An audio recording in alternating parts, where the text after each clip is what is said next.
सारी गड़बड़ तो वही सुख के पलों में ही हो जाती है। फिसलने के लिए एक पल चाहिए ना, ढलान है, काई लगी, एक पल चाहिए फिसलने को। उसके बाद हो सकता है अगले 15 मिनट तक तुम्हें कोई रोकने वाला ना हो, फिसलते ही जा रहे, गिरते ही जा रहे। एक सूत्र लिख लो, जिसको जीवन में सबसे ज्यादा सम्मान देते हो, अपने सुख के क्षण में मानो कि वो सामने खड़ा है।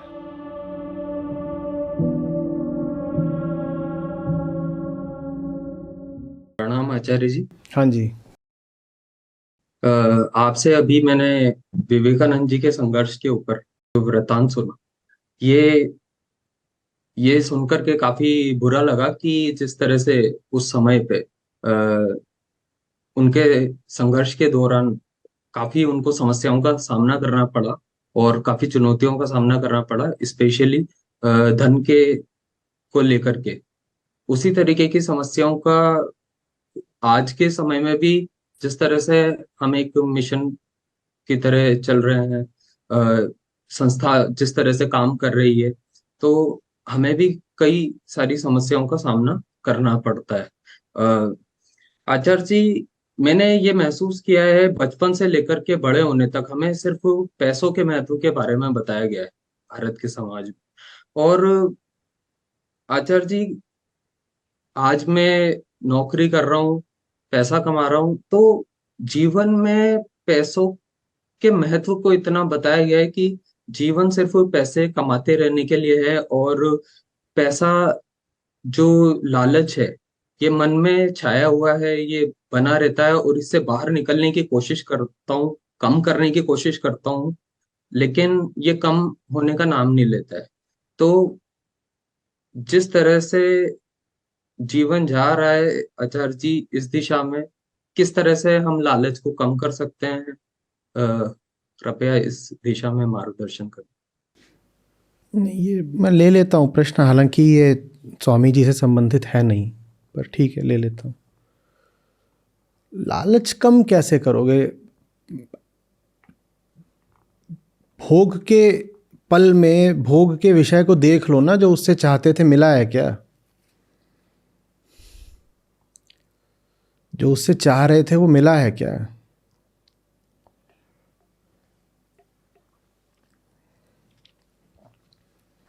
लालच सफल हो जाए तो क्या बुराई है लालच में? लालच का मतलब होता है कि कामना है, कामना पूरी हो जाए तो क्या बुराई है कामना में?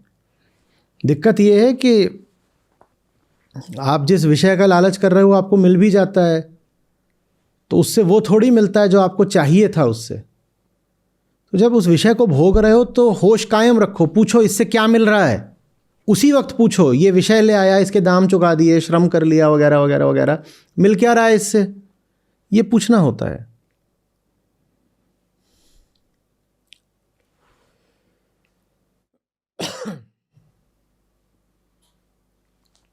कोई पहली बार लालच कर रहे हो, इतनी बार लालच करा है, क्या मिल गया उससे? जो चीज पाने लायक होती है इस चक्कर में उससे वंचित रह जाते हो। मैं बिल्कुल मानता हूं कि हम जैसे पैदा होते हैं हमें कुछ बदलाव चाहिए, हमें कुछ पाने की, कुछ बदलने की, नहीं पाने की तो शायद घटाने की, पर किसी बदलाव की जरूरत हमें निश्चित रूप से है, मानता हूं, ठीक है जरूरत। पर क्या बदलाव? बदलाव सार्थक तब है ना जब बदलाव के फलस्वरूप आपको कुछ बेहतरी मिले। आपको बदलाव तो मिलते हैं, बेहतरी मिलती है क्या?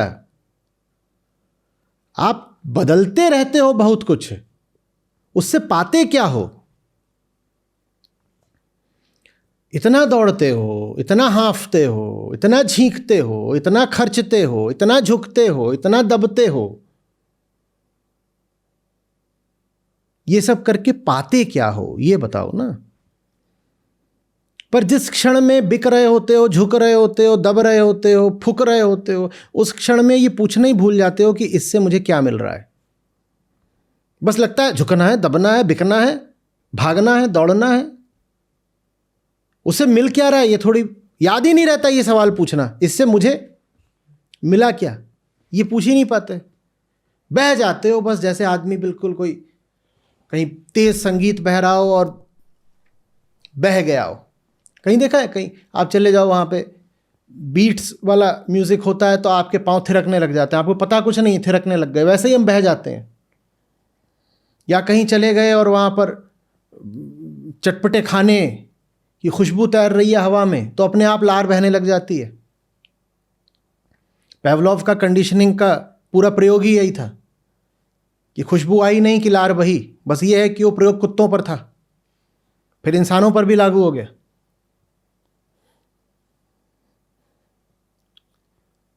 जो हो रहा है उसका हमें पता नहीं होता ना कि वो हो रहा है, बस हो रहा है, लार बह रही है, लार बह रही है। कुछ पसंद है तो बस पसंद है। अरे क्यों पसंद है? नहीं, वो तो कभी पूछा नहीं, पसंद आ गया। कुछ नापसंद है तो बस नापसंद है। क्यों नापसंद है? वो पूछा नहीं।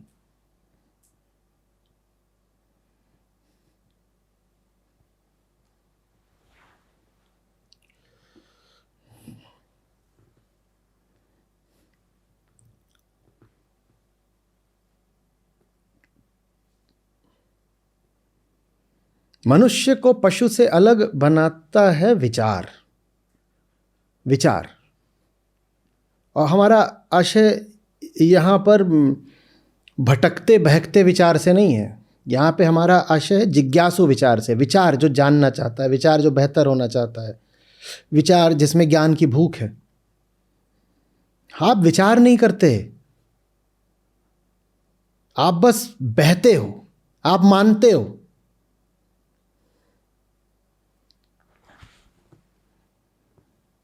कुछ नहीं, बस कुछ दिख गया, रसगुल्ला दिख गया, दौड़ पड़े। कोई पूछे क्यों दौड़ पड़े, बता नहीं पाएंगे दौड़ पड़े क्या, कोई वजह बता दो। और वजह बताएंगे भी तो कुछ बड़ी ऐसी अद्भुत वजह होगी, कहेंगे हमारा नाम है घोड़ पड़े तो हम दौड़ पड़े। ये वजह है कि घोड़ पड़े तो दौड़ पड़े।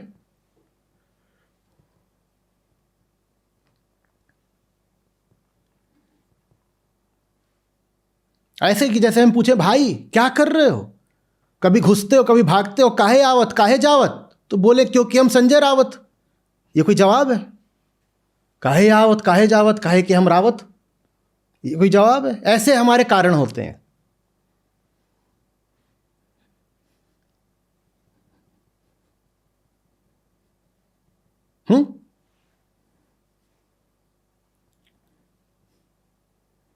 नहीं, तुम पे नहीं बनाएंगे, तुमसे अलग से बात होगी। नहीं तो नाम तुम्हारा ऐसा है कि बहुत मस्त मस्त बनेंगे बहुत जल्दी। लेकिन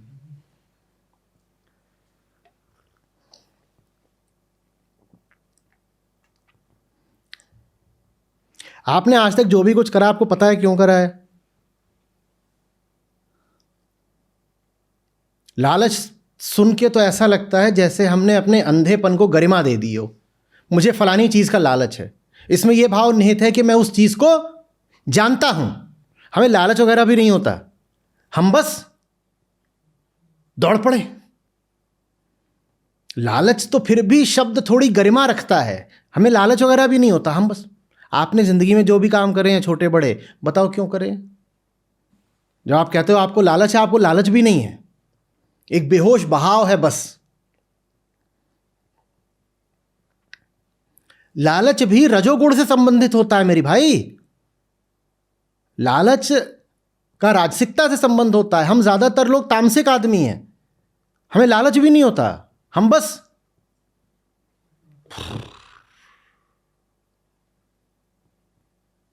बह रहे हैं। कोई बेहोश बहा जा रहा है, थोड़ी कहोगे कि उसको मंजिल का लालच है, वो बस बह रहा है। ऐसे हम हैं।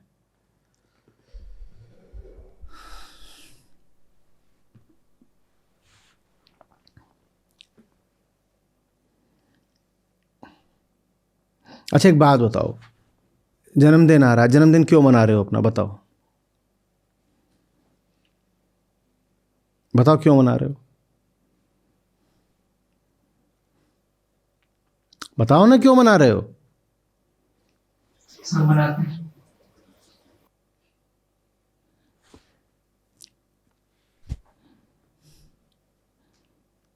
हंसी भी भीतर से नहीं आती, ऐसे करना पड़ता है। तो जन्मदिन है तो क्यों मना रहे हो जन्मदिन, बताओ तो। तुम पैदा हुए हो, पक्का भरोसा है पैदा हुए हो। पैदा हुए हो तो अभी तक का जन्म सार्थक हुआ है। पैदा हुए उसी का भरोसा नहीं, जन्म सार्थक हुआ उसका कोई भरोसा नहीं। क्या उखाड़ लिया पैदा होके, कुछ पता नहीं। पर happy birthday to you. But why? नहीं, इतने सवाल नहीं पूछने चाहिए। इतने सवाल पूछो तो खुशियां दूर हो जाती हैं। तुम खुश हो कहाँ? जो खुश हो जाए उसकी खुशी दूर करना बड़ा मुश्किल होता है। तुम्हारी खुशी इतनी आसानी से दूर हो जाती है। इतनी नाजुक, इतनी कमज़ोर, इतनी कमसिन, ऐसी फ्रेजाइल तुम्हारी अगर खुशी है, तुम खुश हो कहाँ?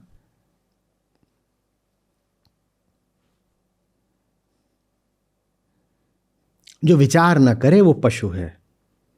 जिसको सोचने से डर लगता हो वो इंसान नहीं है।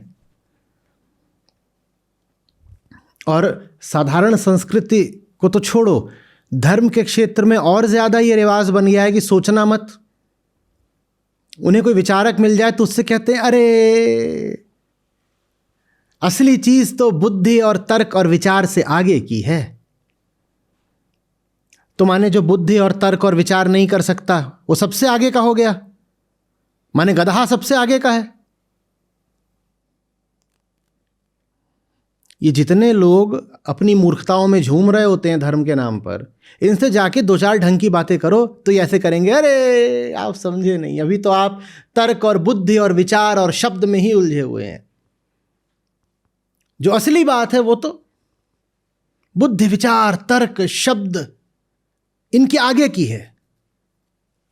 हम कह रहे हैं ऐसे सब लोगों के आगे आगे गधा चलना चाहिए, क्योंकि उसके पास ना बुद्धि है, ना तर्क है, ना विचार है, ना शब्द है।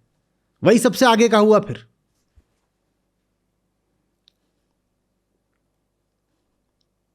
बहुत आते कहते भाव, भाव सबसे आगे का। भाव तो होता है गधे के पास।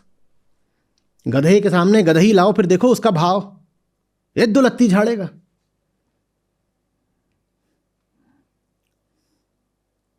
भाव से आप इंसान नहीं बन जाते बाबा। भाव तो पशु के पास भी होता है। किसी भी मादा पशु में देख लो अपने संतान के लिए कितना भाव होता है। उससे आप इंसान थोड़ी कहला जाओगे। इंसान वो है जो सोच सके, समझ सके, ध्यान दे सके, अवलोकन कर सके, तर्क कर सके, बुद्धि लगा सके। जो चिंतन मनन से घबराता हो वो या तो पाषाण है या फिर, अरे बोल दो, अरे जोर से बोलो, जानवर नहीं, विशेष जानवर। कौन सा? गधा नहीं, हा। गदहा में एक खनक है।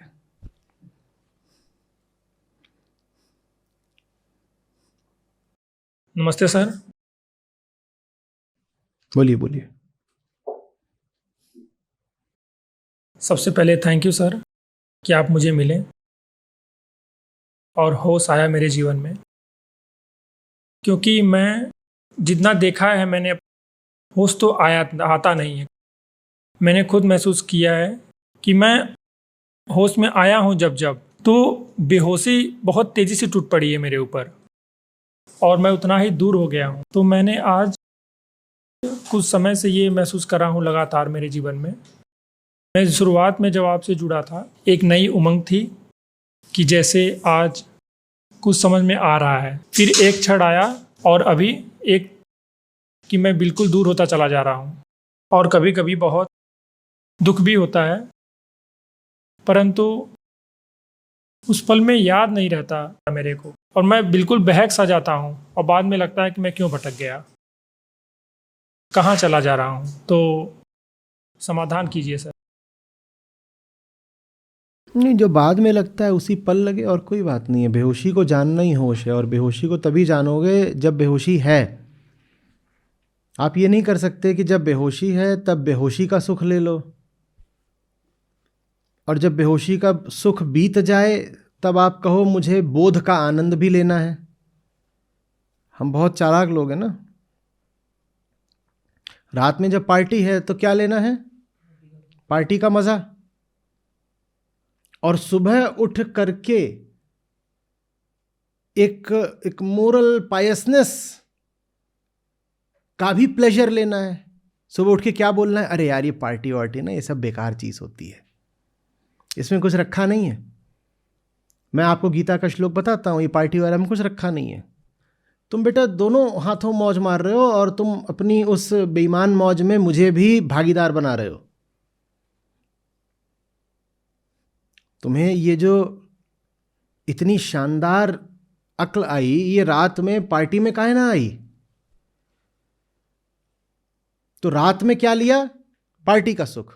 और सुबह उठ करके क्या बने कि मैं तो बहुत समझदार हूं, तो समझदारी का सुख भी लेना है सुबह उठ करके कि मैं तो समझदार हूं, ये पार्टी और तो बेकार की बात है। अब पार्टी करी है अगर, तो पार्टी से ही वफादारी निभाओ। सुबह उठ के भी बोलो कि पार्टी बहुत बढ़िया चीज़ थी, कोई बात नहीं, सर फट रहा है, हैंगओवर हो रहा है, पूरा घर गंदा पड़ा हुआ है, 5 लोग यहाँ पर शराब पी के उल्टी कर गए हैं, कोई फर्क नहीं पड़ता, पार्टी बहुत बढ़िया चीज़ थी। हम तो जो हमारी बेईमानियों के साझीदार होते हैं उनसे भी वफादार नहीं होते। कहते हैं चोर आपस में चोरी नहीं करते, चोर आपस में बेईमानी नहीं करते, हम तो वो भी नहीं करते। हम तो ऐसे हैं कि रात में पार्टी करते हैं और सुबह उठ के बोलते हैं पार्टी छिछी। अब पार्टी करी है तो पार्टी की इज्जत रखो, बोलो पार्टी से अच्छा कुछ नहीं हो सकता। आधे सवाल तो मुझे यही आते हैं कि सुख में बेहोश हो गए थे, अब क्या करें? मेरा तो यही जवाब है, बिल्कुल यही सवाल पूछो, पर सुख के बीत जाने के बाद नहीं, सुख के बीचों बीच। सुख बीत गया है, अब मेरे पास आ गए हो सुख लेने। तब एक तरह का सुख लिया था। क्या सुख लिया था? जो भी मौज कर रहे थे तब तो उस समय सत्र हो कि पुस्तक हो कि वीडियो हो कि कोई चीज हो, उस समय तो कोई अगर दिखा देता तो उसको लात मार देते। तो तब तो वो सुख भोग आए। अब जब वो सुख बीत गया और वो सुख अपनी कीमत मांग रहा है, तब आकर के मुझसे कहना शुरू कर देते हो कि अरे अब वो सुख बीत गया, अब दूसरा सुख दे दीजिए, अब कौन सा, अब जरा आध्यात्मिक आनंद दे दीजिए कि समझदारी का सुख मिल जाए। ऐसा कुछ नहीं। आपको अगर अभी समझदारी का सुख चाहिए तो वो समझदारी तब भी रखिए जब सुख का क्षण है। सुख के क्षण में तो मुझे याद रखते नहीं हो। एक सवाल पूछ रहा हूं आपसे, अभी पिछले महीने, 2 महीने, 4 महीने में आप सबने किसी ना किसी तरह का सुख तो मनाया होगा। हो ही नहीं सकता ना मनाया हो। किसी का जन्मदिन होगा, किसी की शादी की वर्षगांठ होगी, नया साल आया था, क्रिसमस आया था, उसके पीछे दिवाली दशहरा भी आए थे, घरों में बच्चे होते हैं, उनके जन्मदिन होते हैं, इतनी सारी चीज़ें होती हैं। करवा चौथ भी तो आई थी अभी कुछ ही महीने पहले। तो तब तो आपने खूब सुख मनाया था। और वो जो आप सुख जब मना रहे थे उस समय ये नमूना आपके सामने प्रकट हो जाता तो आप क्या करते? उस समय जब सुख मना रहे होते हो तब तो मैं आ जाऊं तो दरवाजा नहीं खोलोगे। सुख में करे न कोई क्या सुमिरन, दुख में सुमिरन सब करें। उस समय तो आ जाऊं तो दरवाजा नहीं खोलोगे। सोचो करवा चौथ मना रहे हो, जैसे ही मनाया जाता है उसी समय द्वार पर दस्तक हुई और हम खड़े हुए हैं। कहोगे ये कौन, क्या, अच्छा ठीक है, अच्छा नहीं आप बाद में आइएगा, किससे मिलने आए? नहीं आजो है नहीं, जाइए।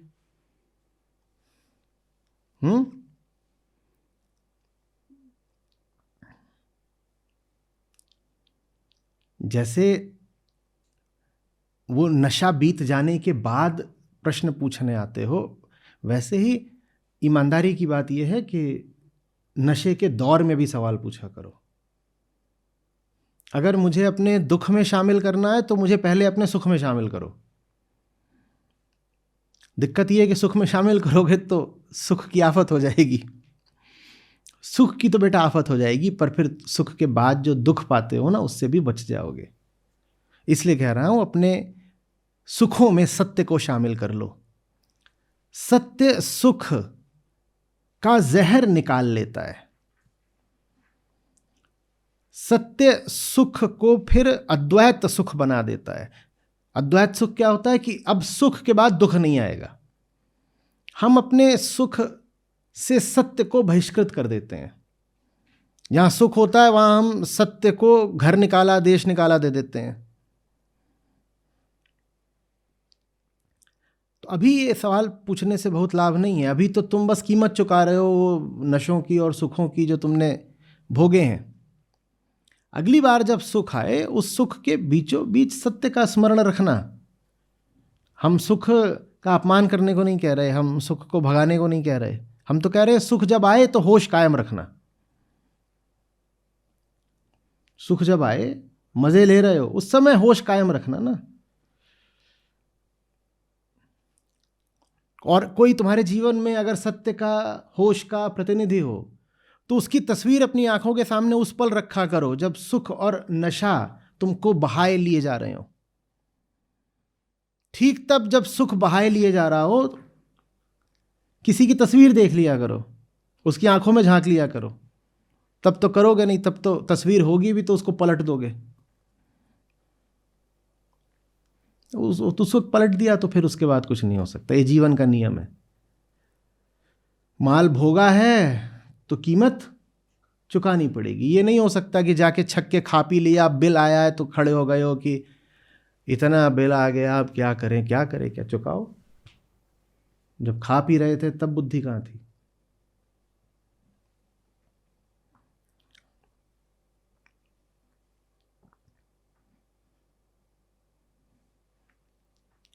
सारा खेल ईमानदारी का है।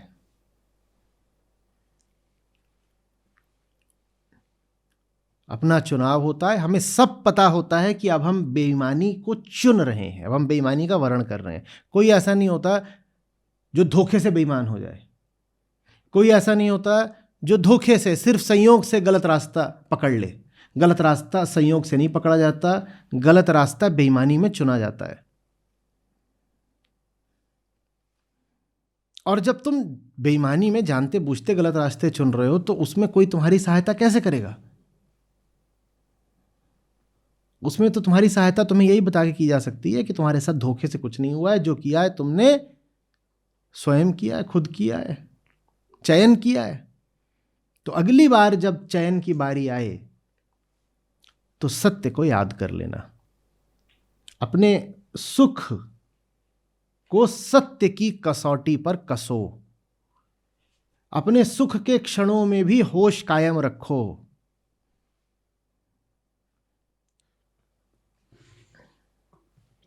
अच्छा नहीं लगता ना थोड़ी सी ये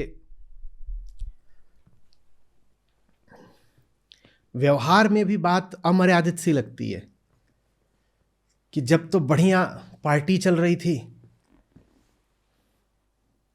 झाड़ रहे थे मशरूम टिक्का और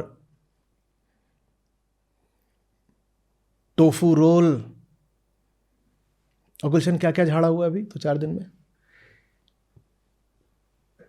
चिली पोटैटो। क्या क्या बोला? पंजाबी पोटैटो। अच्छा, चिली पोटैटो। तो ये सब जब झाड़ रहे थे तब तो एक दोस्त है, उसकी याद आई नहीं।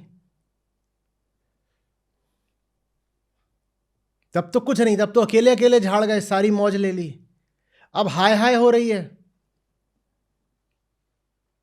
पेट फूल के मटका बन गया है,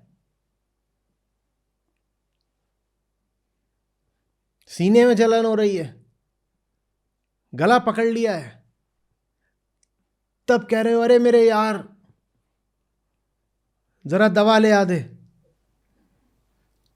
यार कह रहा है एक आध तुमने वो इधर भी दिखा दिया होता,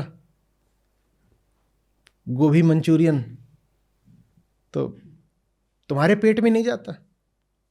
थोड़ा कम खाए होते, थोड़ा हमें खिला दिया होता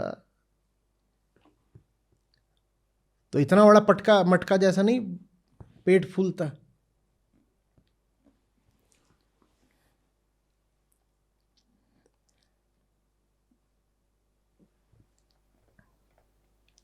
जितने लोग सुन रहे हैं सब अपने आप से पूछिएगा, अपने सुख में कितनी बार कृष्ण को याद करते हैं आप? और कृष्ण माने ऐसे नहीं कि धन्यवाद आपने हमें ये सुख दिया। कृष्ण माने होश, कृष्ण माने अवलोकन, कृष्ण माने निष्पक्ष होकर के परखने की ईमानदारी।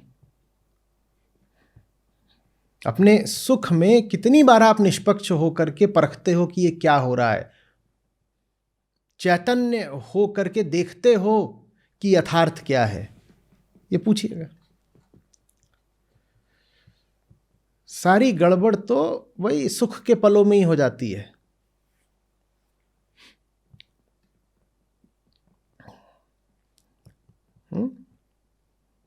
और फिसलने के लिए एक पल चाहिए ना।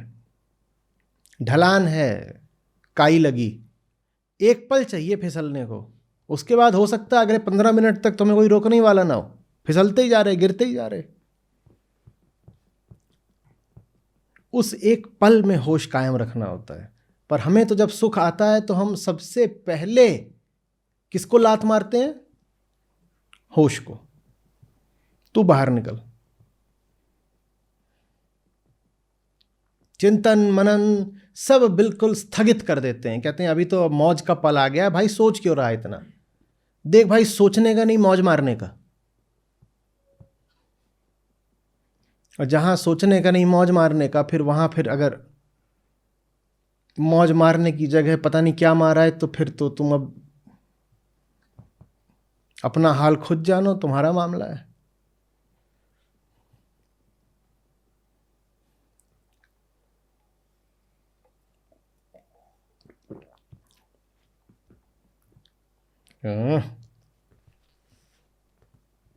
नोटी।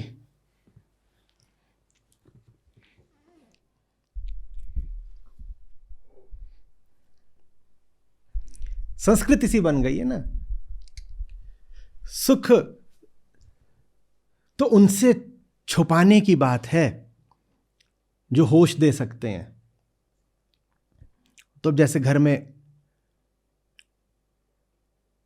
बड़े बूढ़े होते हैं, तो आपका सुख इत्यादि जो होता है उसमें आप कहाँ उनको शामिल करते हो? हमने एक संस्कृति झूठी बना ली है। हाँ, रोने का पल हो तो जो घर के बुजुर्ग हो उनके सामने जाके बैठ जाते हो, है कि नहीं? पार्टी करनी है तो दादाजी को बता के जाते हो क्या? या दादाजी को साथ लेके जाते हो क्या? हाँ, पार्टी में टांग तुड़ा के आते हो तो फिर दादाजी के सामने बैठ जाते हो, दादाजी दादाजी। टांग टूट गया।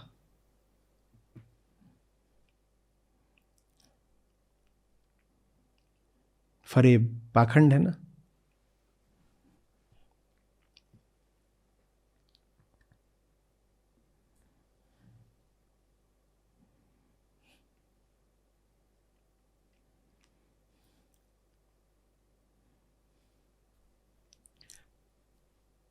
एक सूत्र लिख लो।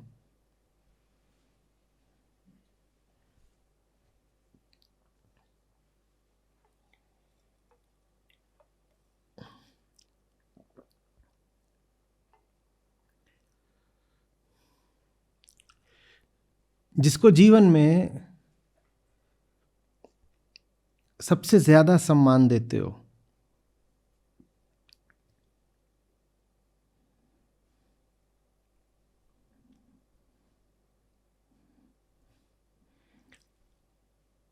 अपने सुख के क्षण में मानो कि वो सामने खड़ा है।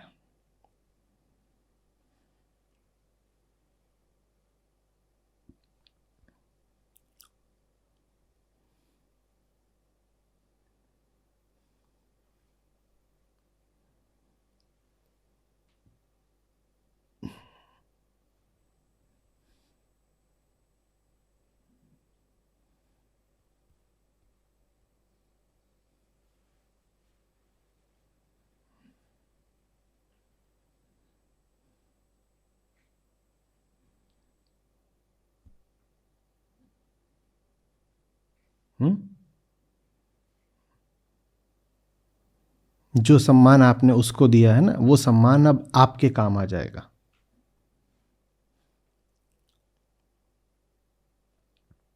नमस्कार आचार्य जी। हाँ जी। आचार्य जी, आपने बीच में कहा था कि ठहरना यहीं पे संभव है, आगे जाने की जरूरत नहीं है। तो जैसे जो भी इंसान परेशान है, बेचैन है, वो तो बहुत से बंधनों से जकड़ा हुआ होगा। तो उसके लिए उसी वक्त ठहरना कैसे संभव है?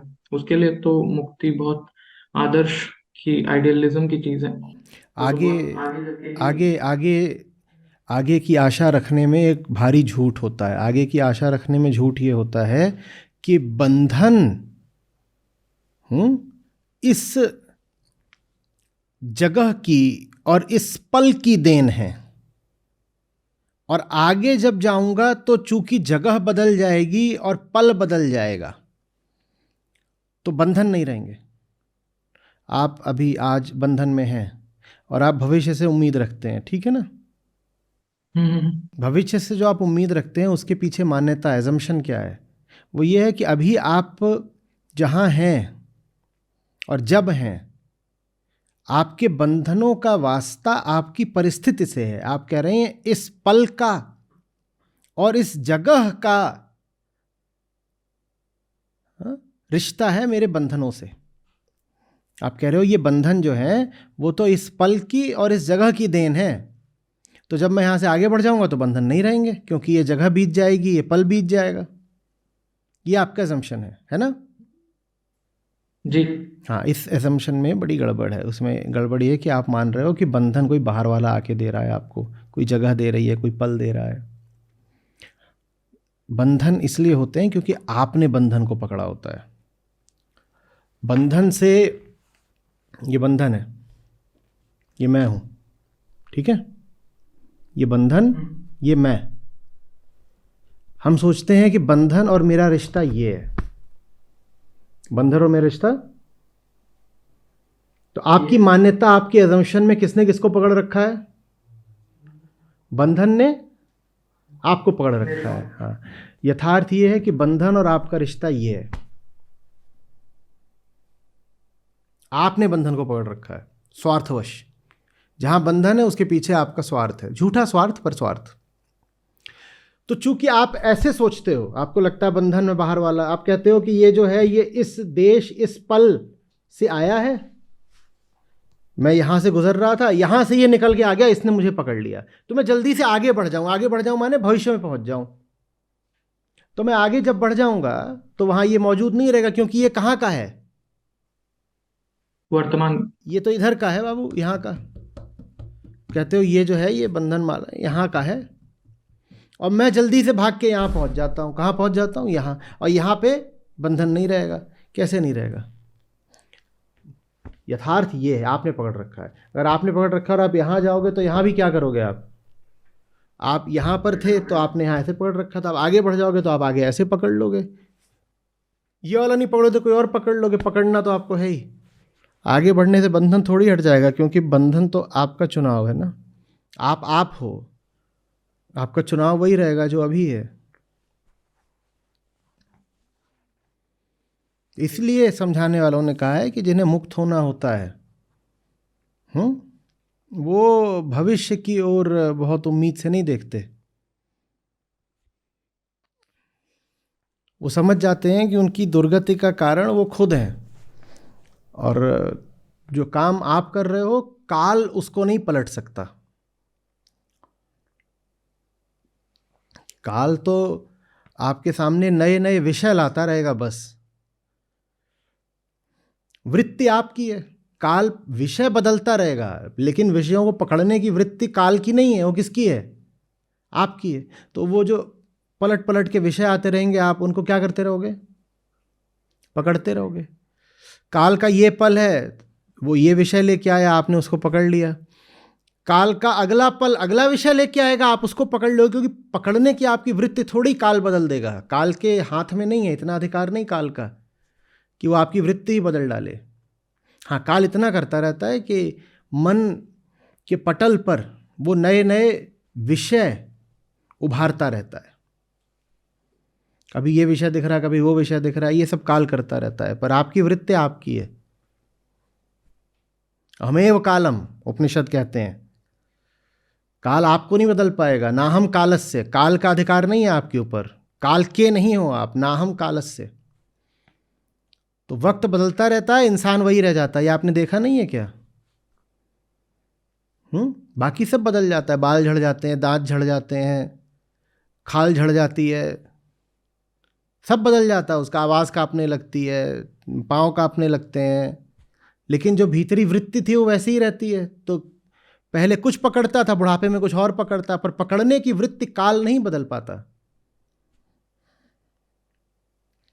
तो इसलिए भविष्य से बहुत उम्मीद मत रखिए, जो करना हो तत्काल कर डालिए, काल करे सो आज कर।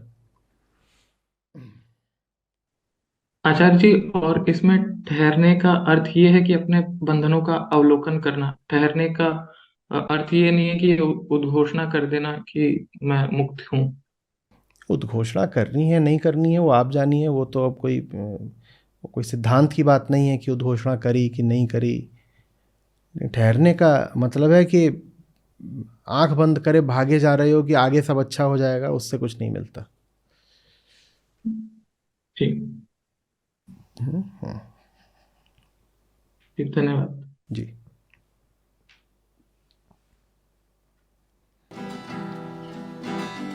राम नाम कड़वा लगे, मीठा लागे नाम। राम नाम कड़वा लगे, मीठा लागे नाम। दुविधा में दोनों गए, माया मिली न राम रे साधो, माया मिली न राम। राम नाम कड़वा लगे, मीठा लागे दाम। राम नाम कड़वा लगे, मीठा लागे दाम। दुविधा में दोनों गए, माया मिली न राम रे साधो, माया मिली न राम। झूठे सुख को सुख कहे, मानत है मन मोह। झूठे सुख को सुख कहे, मानत है मन मोह। जगत सबना काल का, कुछ मुख में कुछ गोद रे साधो, कुछ मुख में कुछ गोद। झूठे सुख को सुख कहे, मानत है मन मोह।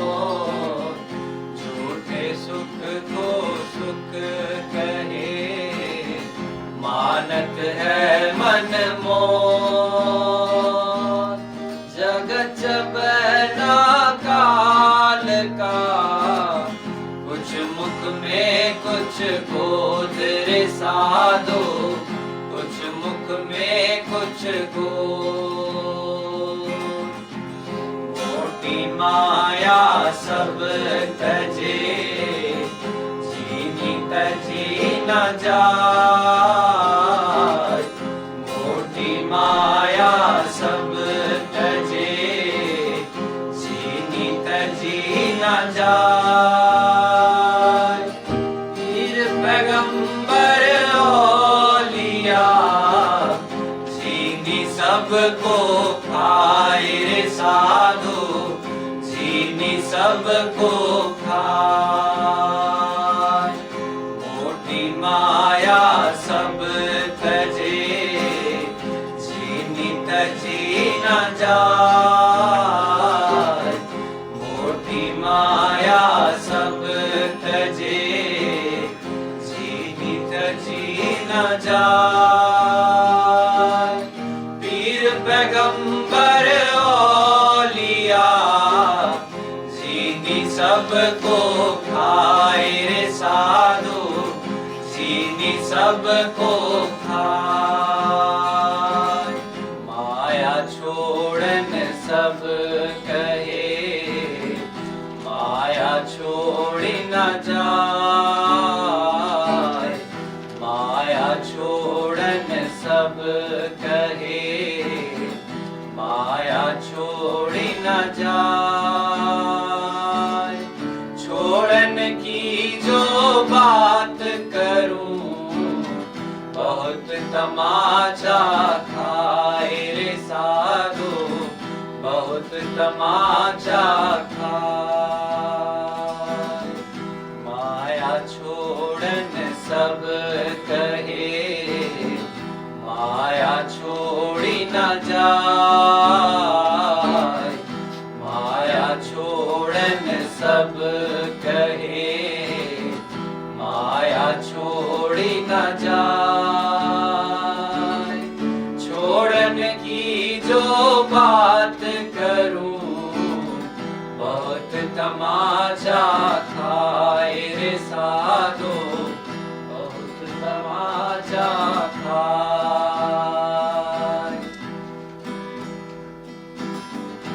माया तो ठगनी भई, ठगत फिरे सब देश। माया तो ठगनी भई, ठगत फिरे सब देश। जा ठगने ठगनी ठगी, ता ठग को आदेश रे साधु, ता ठग को आदेश।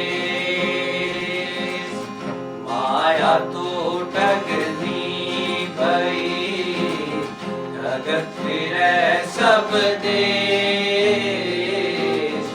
माया तो ठगनी भई, ठगत फिरे सब देश।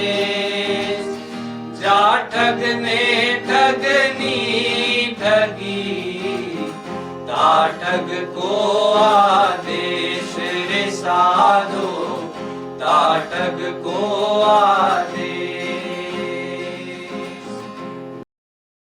मैं सुरेश भदौरिया, उम्र 50 वर्ष, शिक्षक हूँ पेशे से और अभी छात्रावास में अधीक्षक के प्रभार में हूँ। मेरे पास 50 बच्चे हैं एससी समुदाय के, तो मैं उनको भी गीता का पाठ बताता हूँ, गीता के बारे में, उसके उपयोग के बारे में और जो क्या लाभ मिल सकता है उससे। किसी ये धर्म संप्रदाय को लेकर नहीं है ये पुस्तक, जीवन से संबंधित है, तो पूरा प्रयास करते हैं हम उनको समझाने का। और अभी जो मेरा संघर्ष है वो इसी बात को लेके है कि उनको किस तरह से वेज की तरफ लाया जाए।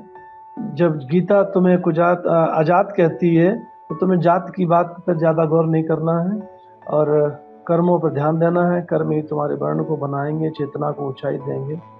और कर्म में के पीछे आपकी नियत क्या है, बस उस पर ध्यान रखना है, और वो भी 24 घंटे। श्लोक है 4थे अध्याय का 10वां श्लोक था। क्यों मन में विषय बैठाते हो, खुद घर में चोर घुसाते हो। ज्ञान से मन को शुद्ध करें, कृष्ण उनके हैं जो युद्ध करें। जबरदस्त युद्ध चल रहा है, रात्रि के 3 बज रहे हैं, नींद इतनी जोर से हावी है, लेकिन आचार्य जी सब पे भारी पड़ रहे हैं। आचार्य जी को पुनः सत वंदन, अभिनंदन, प्रणाम।